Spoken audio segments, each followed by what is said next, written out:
ce à quoi correspond le leadership, en équipe et en entreprise. Sujet, ô combien important, ô combien, d'actualité. Et donc je suis très heureux de le recevoir à Station F. Pour rappel, Clara, on est un éditeur de logiciels spécialisé sur les sujets, autour du L&D, du learning et du développement des collaborateurs. Et donc, je suis très heureux de recevoir un expert comme Thierry, ce matin pour, détailler, décortiquer le sujet du leadership. Thierry, ce que je te propose, c'est de te présenter un petit peu, parce que même si tu es bien identifié sur la place, tout le monde n'a pas encore la chance de te connaître, et ensuite d'enchaîner du coup sur notre thématique.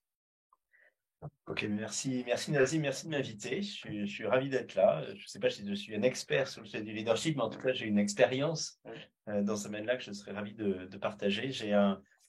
Pour me présenter, effectivement, pour un background d'abord dans le conseil en organisation pendant une dizaine Ouais, d'années, où j'ai beaucoup appris sur l'accompagnement des transformations et des changements.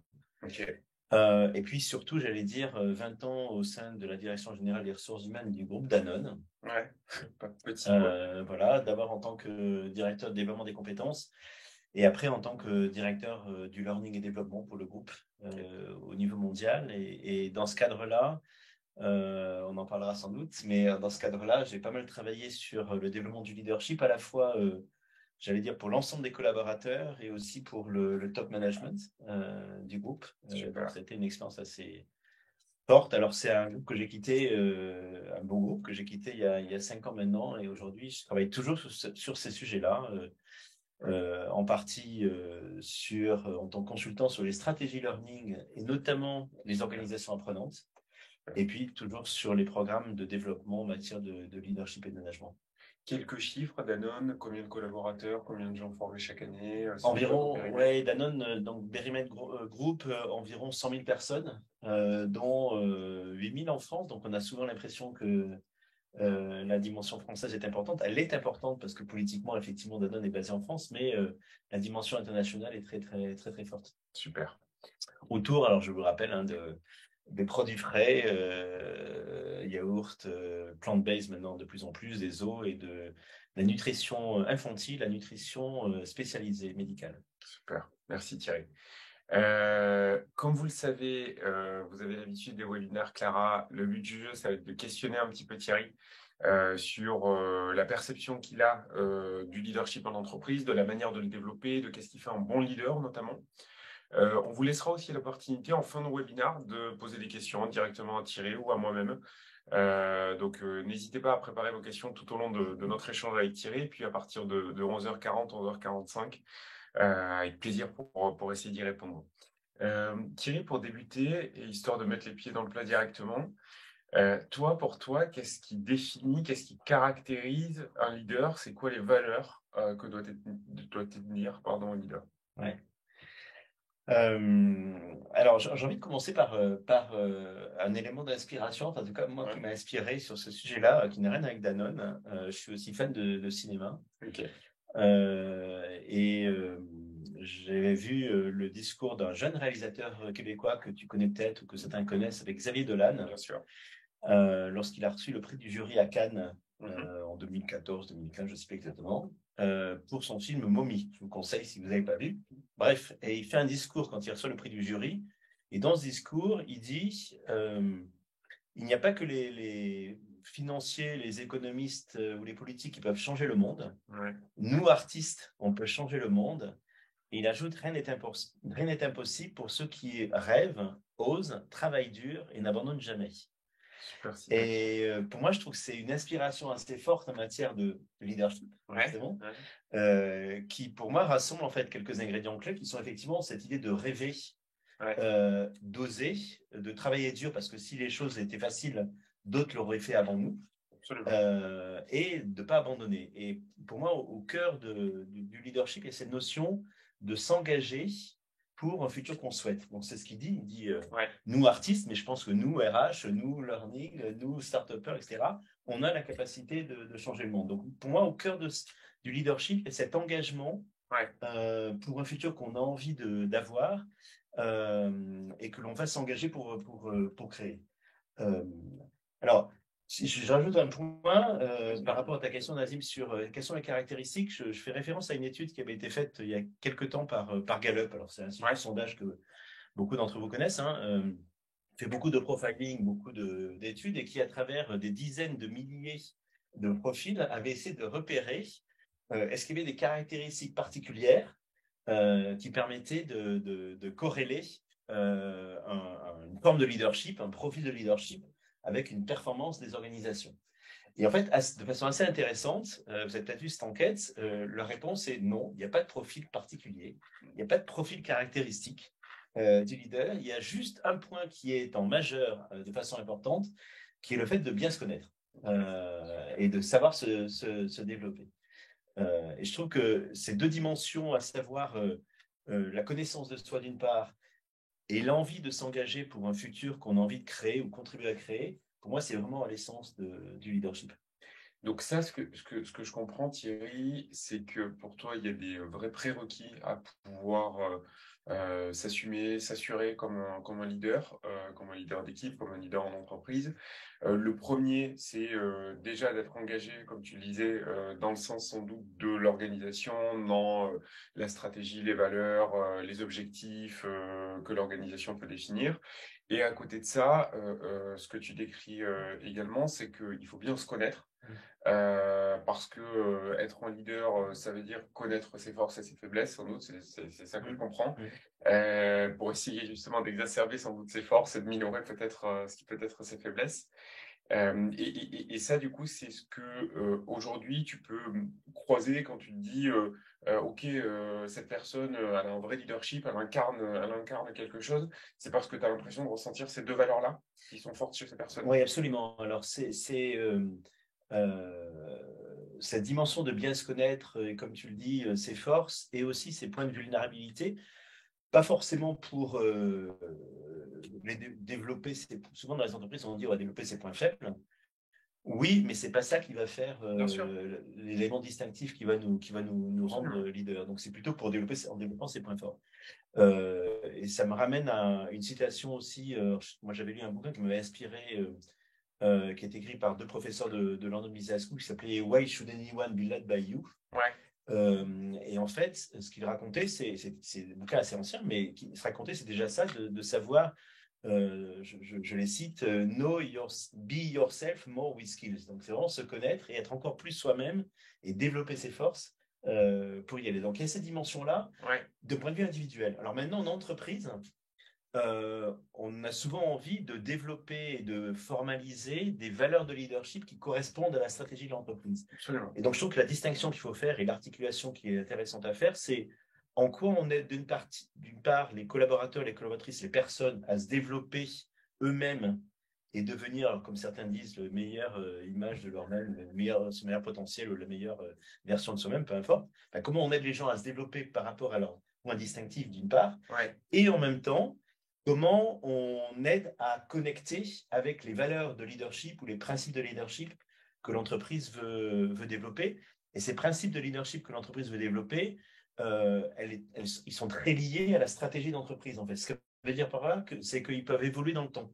Ça veut dire qu'ils peuvent être particuliers, Thierry? C'est-à-dire que, par exemple, un bon leader dans une entreprise n'est pas forcément un bon leader dans une autre entreprise? Je pense que oui. Je pense qu'effectivement, voir un bon leader dans une entreprise à un moment donné peut ne pas forcément être un bon leader dans la même entreprise 5 ans plus tard. Donc, en tous les exemples. Et voilà. Et donc, le travail, en tout cas, dans mon expérience de Danone, on avait, il y a maintenant pas mal d'années, en 2009, établi le premier modèle de leadership pour le groupe Danone.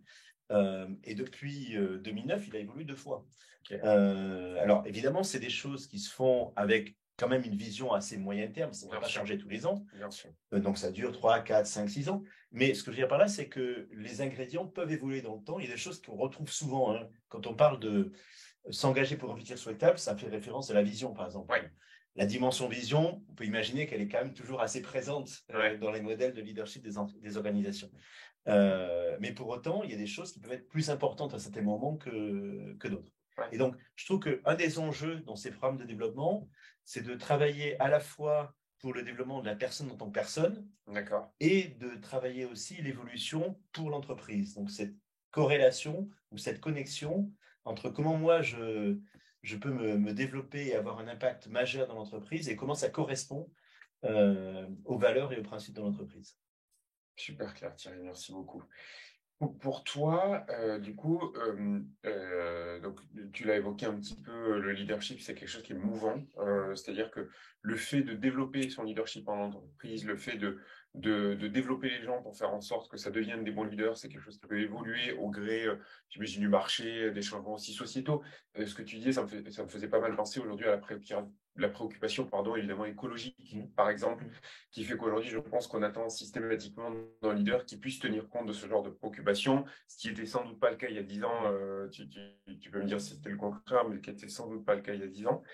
Et donc ça veut dire qu'aujourd'hui, tu vois germer aussi des nouvelles formes de leadership.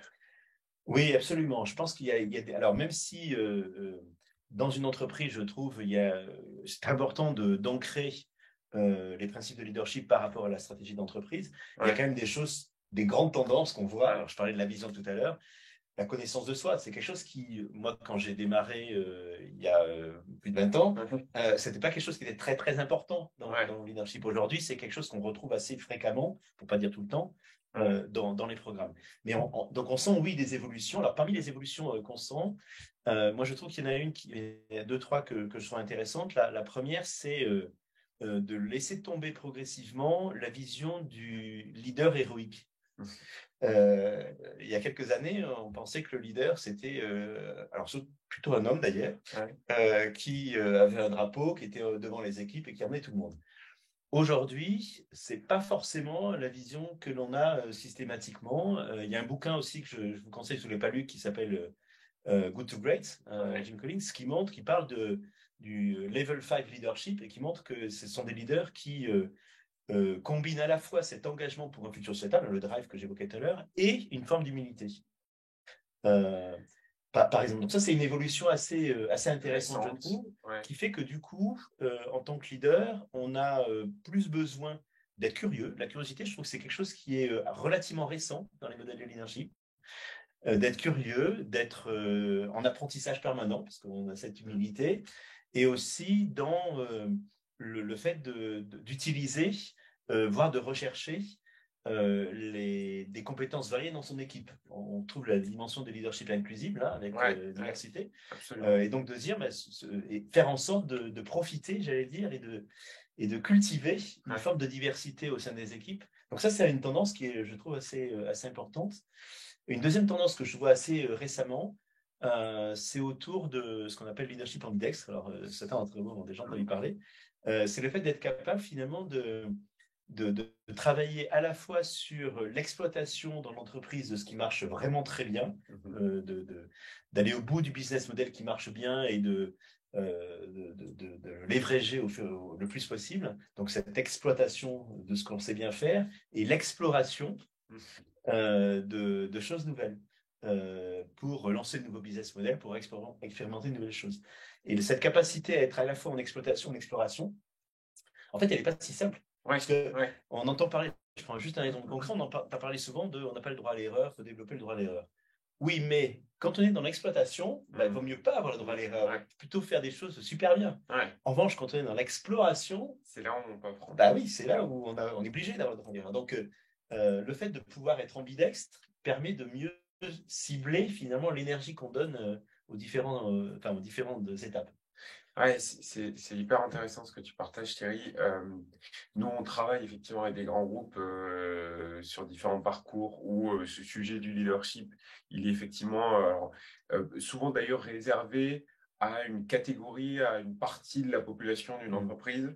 Est-ce que là-dedans, il y a évidemment un management de l'investissement, sans doute aussi un peu, mais c'est souvent réservé effectivement à ceux qu'on peut identifier comme des genres potentiels, par exemple, qu'on va chercher à développer sur le leadership. Ça veut dire que, à ton sens aussi, il y a une corrélation, parce que tu parles d'exploitation, d'exploration. Donc moi, ce que j'entends un peu, c'est la performance, le delivery, ce que tu dois réussir par rapport à des objectifs qui sont clairs, et puis d'autres choses sur lesquelles tu as le droit d'être curieux, tu as le droit de t'intéresser, tu as le droit de faire de l'extra mile par rapport à des objectifs qu'on te fixe. Ça veut dire que tu corrèles aussi le fait que le leadership, il puisse être travaillé, poussé, organisé, challengé, plutôt à destination de collaborateurs qui sont high performers, par exemple? Alors, pas forcément. C'est-à-dire que ma conviction, en tout cas, c'est que aujourd'hui, on peut faire une distinction, de mon point de vue, entre ce qu'on appelle le leadership et ce qu'on appelle le management. Oui, c'est ça, exactement. Dans ce que tu dis. Et pour moi, j'ai l'ambition de croire, j'allais dire, plus que la faiblesse, l'ambition de croire que tout le monde peut être un leader, en fait. Et en fait, c'est l'intention qu'on avait donnée quand on a travaillé chez Danone sur ce sujet-là, c'est de se dire, finalement, cette possibilité d'être dans l'exploitation et l'exploration, c'est vrai pour l'opérateur sur la ligne. Ouais. C'est vrai pour être très très bon dans la fonction de la ligne et aussi en curiosité pour, par exemple, se dire comment on peut faire pour éviter pour pouvoir avoir moins de déchets sur la ligne. Donc ça, c'est de l'exploration. Ouais. Et donc, alors chacun à son niveau, certes, dans son contexte. Je prends deux exemples assez connus dans l'entreprise.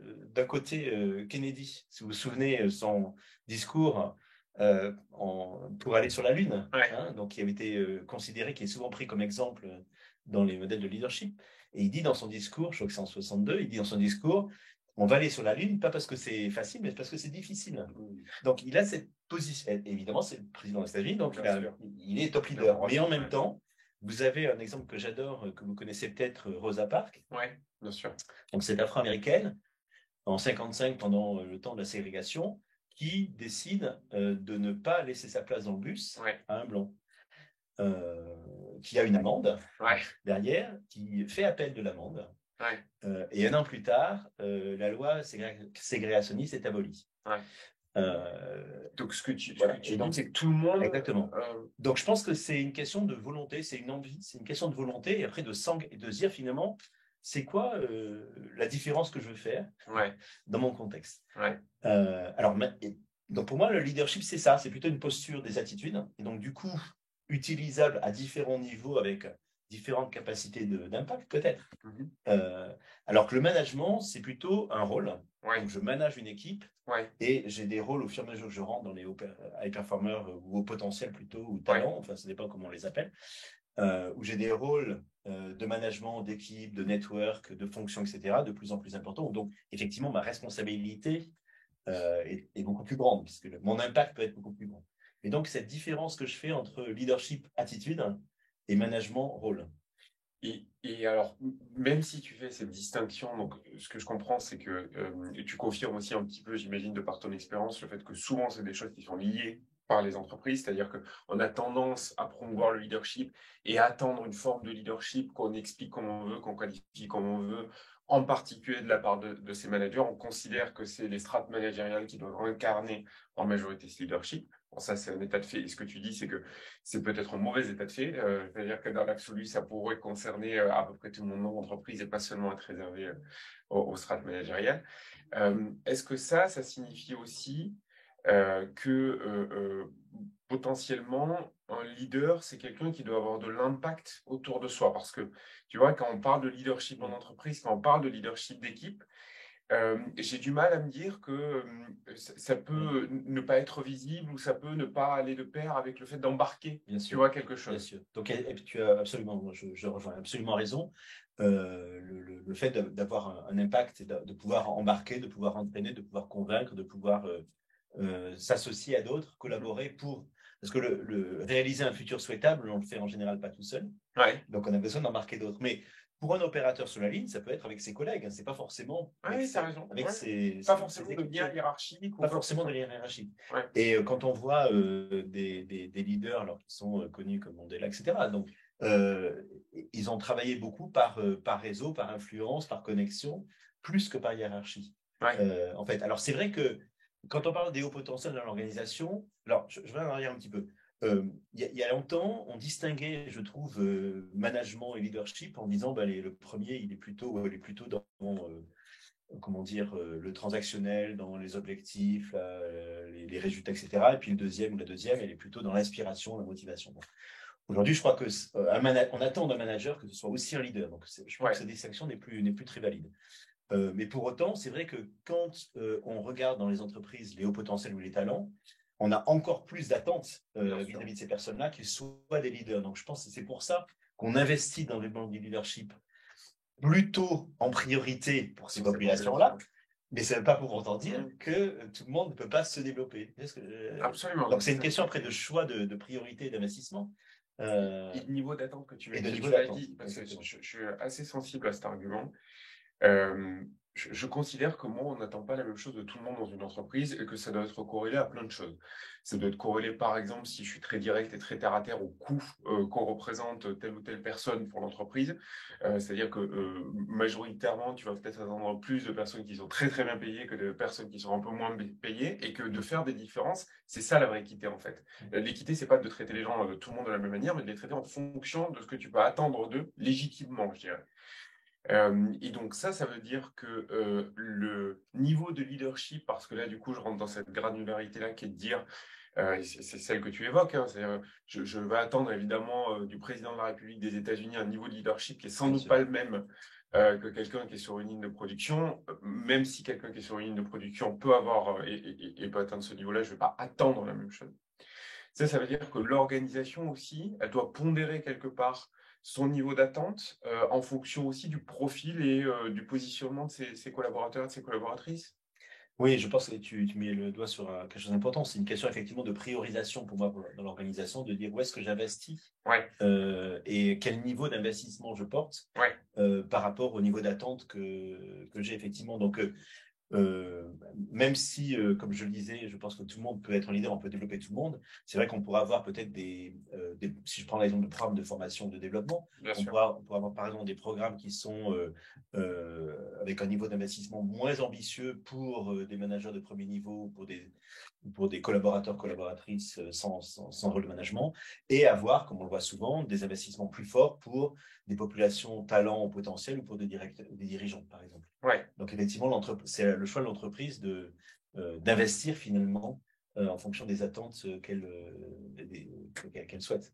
Et de manière donc très pratico-pratique, notamment au fil de tes expériences chez Danone ou autre, toi qui as été du coup au pilotage des actions de développement des collaborateurs avec ton rôle dans les équipes learning, ce que je vois sans doute malheureusement aussi assez souvent sur le marché, c'est la manière dont on cherche à développer ces leaders, donc avec des contenus de formation. Alors, on va en parler en détail, mais notamment si tu as des bons tips à partager, du coaching, du mentoring, des formations distancielles en présentiel, etc.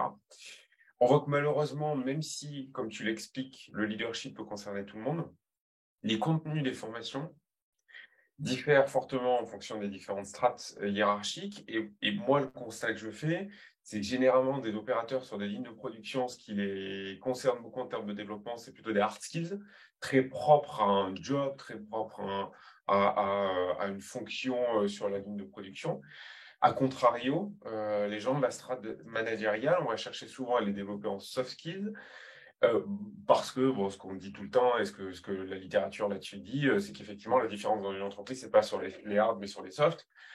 Et donc, on juge que quelque part, on investit plus en termes de potentiel, de mon point de vue en tout cas, je me permets, en potentiel, sur les personnes qu'on développe en soft et les personnes qu'on développe en hard. Oui. Alors, j'ai deux réactions par rapport à ça. La première, c'est que quand on travaille effectivement dans le développement du leadership au niveau d'une organisation, ou d'ailleurs le management, je trouve qu'il y a un piège dans lequel on rentre assez souvent. C'est le fait de passer pas mal de temps pour designer, définir le modèle de leadership, le modèle de management. Quelquefois d'ailleurs un peu trop sophistiqué, un peu trop complet. J'ai vu souvent des modèles avec 12 compétences de management ou de leadership dont personne ne se souvient de quelques instants. Bref, et donc de passer beaucoup de temps à designer le modèle et ensuite à faire des belles brochures et des modules digitaux, par exemple d'e-learning d'une demi-heure ou une heure, en disant ben, on va communiquer ça à tout le monde.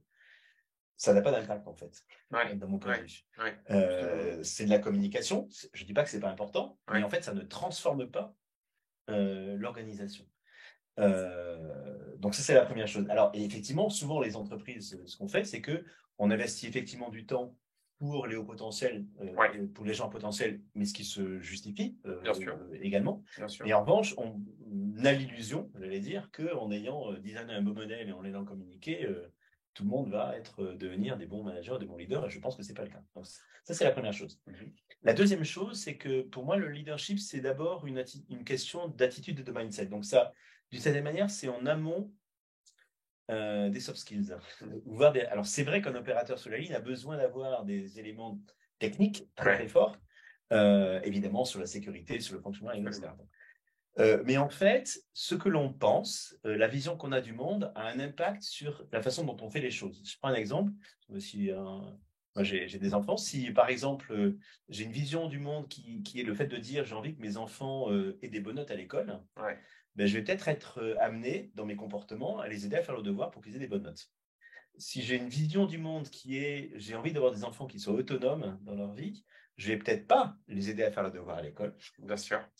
C'est très juste. Et donc, du coup, la façon dont je vois les choses, le mindset, les attitudes, a un impact sur ce que je fais, qui a un impact sur les résultats. Et donc, ce que je trouve intéressant quand on travaille sur le leadership, c'est de travailler sur les attitudes, sur les visions qu'on a. Et donc, si on aide des opérateurs sur la ligne à avoir une vision du monde différente, tout en ayant des bonnes technical skills, des compétences techniques efficaces, on va peut-être avoir des résultats différents. C'est ce que je veux dire. Donc, absolument. Et c'est vrai aussi pour les soft skills. Oui, absolument. Merci beaucoup Thierry. J'en profite pour tout le monde. Dans 5 minutes, on pourra prendre vos questions. Donc, n'hésitez pas à commencer à les poster du coup sur le chat que vous avez juste en bas. Et donc, ça sera ma dernière question pour toi Thierry. De manière assez concrète et notamment encore une fois avec ta super expérience chez Danone et auprès de pas mal d'autres grosses organisations. La manière dont vous cherchiez du coup à stimuler, à développer ce leadership, donc on en a parlé un tout petit peu des formations, des choses comme ça. Qu'est-ce qui a fonctionné, qu'est-ce qui a moins bien fonctionné lorsque vous avez mis en place pour chercher à stimuler cette compétence-là, ce développement-là? Alors, je vais prendre 2-3 exemples peut-être concrets. Un premier exemple sur le leadership pour tous. Ce qui pour moi a fonctionné dans un programme qu'on avait mis en place pour Danone et qui a donc, comme je disais, globalement en fait impacté 75% de la population, 75 000 personnes, donc c'est une énorme aventure. C'est des programmes présentiels qui mixaient quelques ingrédients. Le premier, c'est de l'inspiration en fait. D'accord. Je parlais de mindset tout à l'heure. Voilà, c'est essayer de donner de l'inspiration aux gens sur ce qui est possible. Donc sortir du cadre de ce qu'on est, donc première chose. Deuxième chose, donner aussi des outils, parce que l'inspiration, c'est pas suffisant. Je pense que les attitudes, c'est bien quand on peut les connecter avec des outils concrets. Bien sûr. Donc, quand par exemple, Xavier Dolan dit travailler dur et n'abandonne jamais. Ouais, mais concrètement, je peux faire quoi pour ne pas abandonner? Donc ça, il peut y avoir des outils pour ça. Donc, c'est donner des outils. Et puis, troisièmement, encore une fois, c'est aider les gens à se poser la question, mais quelles sont mes forces à moi et qui je veux être? Et je prends un exemple tout simple, mais très, très puissant. On essaie de travailler, on essaie de faire travailler les collaborateurs et collaboratrices sur la question suivante. Je suis la possibilité de quoi? Donc, essayer de faire travailler sur qu'est-ce que je peux avoir comme impact dans le monde autour de moi. Donc, ça, c'est un premier exemple. Deuxième exemple, plutôt pour des exécutifs ou des hauts potentiels, on a beaucoup travaillé aussi, moi, une approche que je trouve intéressante, mais qui est assez classique, c'est le co-développement, l'apprentissage entre pairs, le co-développement. Parce qu'on est sur des populations, ça ne vous surprend pas, qui sont en général des gens qui sont assez seuls dans leur job. Dans des grands groupes ensuite en plus répartis sur le territoire. Et donc cette capacité de se développer et de se co-développer est super importante. Donc de stimuler ça, et donc vous avez mis en place quoi, des systèmes de mentoring par exemple, de coaching entre pairs? Oui, ou des programmes en fait qui incluent toujours d'ailleurs de l'inspiration sur qui je peux être comme leader. Et des capacités de leadership sur lesquelles on avait travaillé, et des groupes de co-développement, des groupes de pairs qui permettent de travailler ces capacités, mais en groupe de 5 à 6 personnes. Super. Puis troisième exemple, je termine là-dessus, ce que je trouve vraiment aussi intéressant et dont je suis fan, c'est, je parlais de curiosité tout à l'heure. Je ne l'ai pas dit, mais en fait, peut-être vous connaissez, mais origines du mot leadership, en fait, c'est une origine indo-européenne qui veut dire franchir un seuil. Toi qui parles anglais couramment. Moi qui parle anglais couramment. Et donc, c'est cette idée de se projeter vers quelque chose, des horizons qu'on ne connaît pas, Ouais. et donc de créer ce futur souhaitable que l'on veut. Et dans ce cadre-là, j'ai pas mal utilisé aussi pour des leaders chez Danone le fait d'aller rencontrer des organisations ou des personnes qu'on ne rencontrerait pas habituellement pour nous inspirer et donc changer ces mindsets en fait. Ouais. Je prends un exemple concret. Dans une de ces expériences pour des leaders, on avait été passer quelques heures dans une école pour enfants autistes. D'accord. Et les tuteurs dans cette école-là nous racontaient comment ils aidaient les enfants à bouger en fait un objet d'abord de 10 cm, puis de 20 cm, puis de 50 cm, puis d'1 mètre, etc. Et donc progressivement aider à faire des choses que les enfants ne pouvaient pas encore faire, ne savaient pas encore faire. Ouais. Et en fait, en discutant, c'était passionnant et c'était assez émouvant comme expérience. Et en fait, un des éléments qu'on a repéré en fait en réflexivité, puisque dans ces éléments-là, ce qui est intéressant après, c'est évidemment de transposer ce qu'on apprend. Le miroir. Exactement, le miroir. Et donc, on s'est rendu compte que finalement, ces tuteurs donnaient du feedback reconnaissant aux enfants à peu près toutes les minutes. Wow. C'était un bonbon, c'était un petit mot, c'était quelque chose. Et du coup, les leaders se posaient la question, mais à quelle fréquence on donne des feedbacks à nos équipes? Ouais. Voilà. Et donc, quand on est là-dessus, on travaille en fait le mindset. Ouais. On dit, est-ce que c'est important pour important? Qu'est-ce qu'on a envie de faire? Et donc, le travail en mindset, ça peut changer nos comportements, comme je l'évoquais, et donc changer les résultats. Super. Thierry, merci beaucoup pour tout ton savoir. Moi, je retiendrai le caractère donc exploratoire du leadership. Hein, tu l'as précisé au départ, tu le redis à la fin en fait. Donc ce côté curieux, ce côté être capable d'aller chercher ce qu'on ne connaît pas, donc se repousser ses limites. Et aussi beaucoup la notion de démocratisation du leadership. J'aime beaucoup l'idée de se dire que c'est pas quelque chose qui est réservé à une tranche de population, que c'est complètement délié potentiellement du management. Donc on peut avoir des gens qui sont des excellents leaders sans être managers, et malheureusement l'inverse avec des très mauvais managers qui peuvent être des très mauvais leaders. Et donc ce que je te propose, c'est de prendre quelques questions. Je vais commencer peut-être dans l'ordre de ce qui a pu être posé. Avez-vous connaissance de dispositifs de développement de leadership pour tous dans les entreprises et pas seulement le top management? Tu en parlais un petit peu avec l'inspiration, je crois.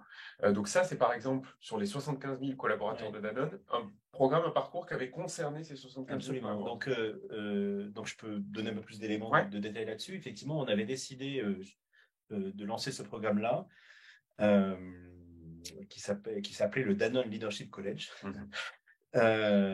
qui au départ visait en fait l'ensemble des cadres et managers, donc c'était environ 18 000 personnes, et qui ensuite s'est déployé plus largement pour toucher des forces de vente sur le terrain, des opérateurs. Dans les principes de ce programme-là, je ne vais pas répéter ce que j'avais dit, mais donner quelques autres éléments que je trouvais étaient intéressants. Le premier, c'est le fait que ça a été cascadé par entité managériale, par business units dans le cas de Danone.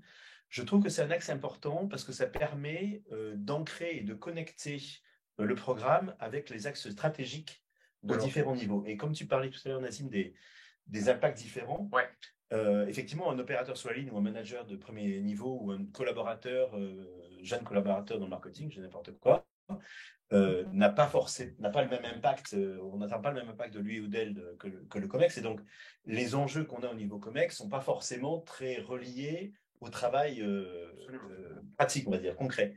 En revanche, le fait de cascader par business unit permet progressivement de connecter le programme aux enjeux de la business unit et du département. Donc, premier élément, c'est ça. Deuxième élément, c'est même si on avait un programme qui était avec un corps modèle, j'allais dire, autour des qualités de leadership qu'on voulait développer. Le programme était mené de façon à ce que dans chaque session, il y ait deux choses particulières qui se passent. Première chose, c'est que tous les membres d'une même équipe participent en même temps au séminaire. Ah, c'est sûr. L'impact que ça a, c'est qu'on sait que quand il y a une personne de l'équipe qui participe au séminaire, à un programme de formation et qui revient, Ouais, c'est le seul ou la seule. ouais, Et donc, il ou elle a du mal à mettre en œuvre ce qu'elle a appris parce que les autres ne sont pas au courant. absolument. Quand on participe tous ensemble, on revient tous avec les mêmes idées, les mêmes outils, etc. C'est vachement plus facile d'aller plus loin. Première Ouais, chose. Deuxième chose, dans le cas du programme, on travaille, donc en équipe, puisqu'on est tous ensemble, bien sûr. sur des sujets concrets qui sont pertinents pour nous dans notre contexte. Ok. Donc, on est en train non pas de se former, mais de travailler et apprendre en même temps. Donc, par exemple, sur la notion de vision, Ouais, ben on peut, dans le cas enfin, ce qu'on faisait chez Dan, on travaillait sur la vision de l'équipe, de département, etc., dans le cadre du séminaire. super. Okay. Donc, on est en équipe, on travaille sur des sujets concrets, on utilise les qualités que l'on définit. Et donc, du coup, c'est une étape Ouais, pour se ouais, former.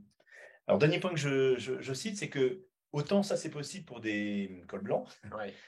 Alors, c'est des séminaires qu'on a fait chez Danone de 2 jours, donc on a quand même investi assez fortement pour l'ensemble de la population. Ouais, En revanche, c'est compliqué pour des cols bleus, des opérateurs, on va pas les sortir. Enfin, c'est pas facile de les sortir. Donc, on a transformé le programme pour super, avoir des modules, style de 2 heures, utilisables pendant les shifts, par exemple, super. Ok. de façon à pouvoir De progressivement s'adapter. s'adapter voilà, au contexte des personnes. Super. Donc, voilà 2, 3 exemples concrets sur. Top. Merci Thierry. Je vais prendre une seconde question. Selon vous, pensez-vous que le leadership est une caractéristique innée aux personnes?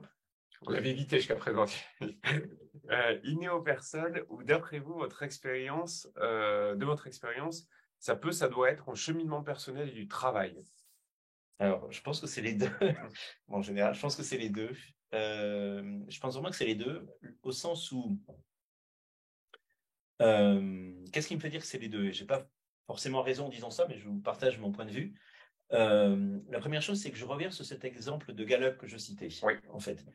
Euh, le Gallup, comme d'autres, ont montré qu'effectivement, chacun pouvait avoir un profil différent des autres ouais. et que les éléments. Gallup, pour rappel, une étude d'aide Ouais, au voilà, leadership qui a été exactement. menée par une université américaine. Ah, exactement. Mais sur des dizaines de milliers de Ouais, personnes sur plusieurs années. Donc, c'est quelque chose qui est très, très documenté, en fait. Mais qui montrait qu'il n'y avait pas de caractéristiques particulières. Mais en revanche, ce qui est important, c'est de savoir qui on est, quelles sont ses forces mm, ou ses talents. Et Globe, par exemple, a développé un outil que vous connaissez peut-être qui s'appelle le Strength Finder, ouais, qui permet aux personnes de découvrir en milieu professionnel ou de repérer en milieu professionnel quels sont ses talents particuliers. ouais, ouais. Et ces talents-là, ils se construisent pendant les premières années, en fait, pendant je ne sais pas exactement, mais les 15 premières années. Okay. Professionnel, de vie professionnelle. Non, de vie personnelle. De vie personnelle. De vie personnelle. Okay. Et donc, du coup, ce sont des qualités que l'on a en nous qui fait qu'on a des éléments distinctifs par rapport aux autres. Donc, on peut avoir des gens qui sont, par exemple, beaucoup plus facilement capables d'entrer en relation avec d'autres. Okay. Ça ne veut pas dire que c'est pas possible pour tout le monde. Ça veut dire que certaines personnes, c'est plus facile. Ouais. Voilà. Donc, c'est ça, ces talents alors, innés ou construits assez rapidement par rapport à ça. Et donc, le chemin, en fait, il consiste d'une part à les découvrir, ces talents, parce que si on ne s'est jamais posé la question, on ne les connaît pas forcément, ils ne sont pas révélés. Donc, c'est d'une part de les révéler. Les programmes de leadership peuvent servir à ça, à essayer de révéler ces talents, quels sont ces talents, d'une part. Deuxièmement, à les accepter et à les faire grandir comme force. Parce que c'est par ces talents-là qu'on va être un peu distinctif et qu'on va apporter une valeur ajoutée distinctive. C'est-à-dire que c'est comme un joueur de tennis, si on est très bon en coup droit et pas très bon en revers, c'est pas en travaillant le revers qu'on va gagner, c'est en travaillant son coup droit. Alors certes, il faut travailler le revers parce que pour pas se faire complètement déborder, mais il faut surtout travailler son coup droit. Donc c'est là où on va apporter une contribution particulière. C'est après ça.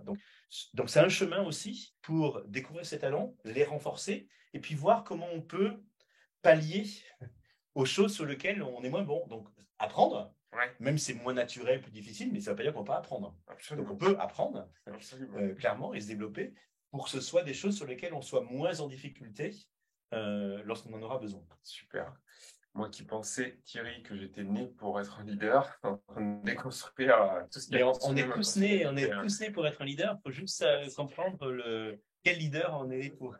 Je vais prendre une dernière question, en l'occurrence. Hop.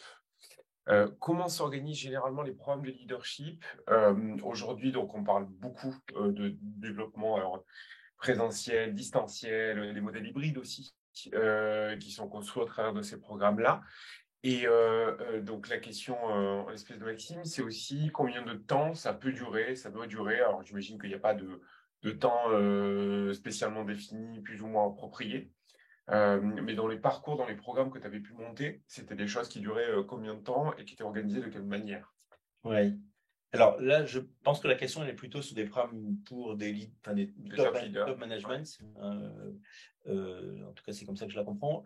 Alors, quelques éléments, évidemment, le temps est assez variable, mais quelques éléments qui me semblent intéressants, c'est en général, que ce soit des parcours. Ouais, C'est-à-dire pas des one-shots, ouais, que ce soit une semaine, 2 semaines ou 3 jours, parce que ça prend du temps bien pour sûr. apprendre. Je fais une petite parenthèse. Pour illustrer ce point-là, alors je vous laisserai voir la vidéo si vous ne la connaissez pas. Il y a une vidéo qui a été faite par Simon Sinek, que vous Ouais. devez connaître, qui s'appelle Do You Love Your Wife? Donc je vous invite à voir cette vidéo, Do You Love Your Wife? Et qui montre en fait, effectivement que se développer en tant que leader, c'est un chemin, comme on disait la question précédente. Donc c'est pas un one shot. Donc premier élément, c'est un parcours. Deuxième élément, c'est pour moi un mix de 3 choses. D'accord. D'une part, d'inspiration, d'outils, de concepts, de travail sur les attitudes. Mhm. Deuxièmement, d'échange avec les autres, D'accord. donc avec ses pairs notamment. Partagé. Et troisièmement, de mise en action. Ok. C'est qu'est-ce que j'essaie de faire et qu'est-ce que j'apprends de ce que j'essaie de faire. Il y a une phrase, je crois que c'est d'Aldous Huxley, si je ne me trompe pas, qui dit « L'expérience, c'est pas ce qui arrive aux gens, c'est ce que les gens font de ce qui leur arrive. » Voilà. C'est la mise en pratique. C'est la mise en pratique. Ouais. Voilà. Et donc, il y a ces 3 dimensions-là, de mon point de vue, qui sont importantes, de l'inspiration, des outils, alors voilà, de l'échange et du partage, et l'apprentissage entre pairs, le peer coaching, le co-développement. Donc, pour des top managers, moi, je conseille assez fortement de mettre en place une partie de groupe de pairs, parce que c'est excessivement puissant, et puis de la mise en expérimentation. Et donc, de ce point de vue-là, ça peut tout à fait être hybride. Et je trouve que la Covid, d'une certaine manière, nous a aidés à imaginer, franchir ce pas, nous a aidé à imaginer des parcours qui mélangent des moments online. Alors aujourd'hui, avec en plus les enjeux environnementaux, on voyage un peu moins. Donc, des moments online, des moments physiques, et surtout des moments on the job d'expérimentation et d'apprentissage. Super. Thierry, merci beaucoup. Merci. Pour ton temps ce matin. Je pense que je m'associe aux gens qui nous ont écoutés. C'était super intéressant. Honnêtement, j'ai effectivement, comme je le disais tout à l'heure, retenu pas mal de choses en termes de concepts et aussi sur la fin de notre exercice de manière très pratique aussi, comment on pouvait essayer de mettre en œuvre des choses qui allaient développer justement le leadership dans les organisations et les entreprises. Les gens peuvent te contacter, j'imagine, via LinkedIn.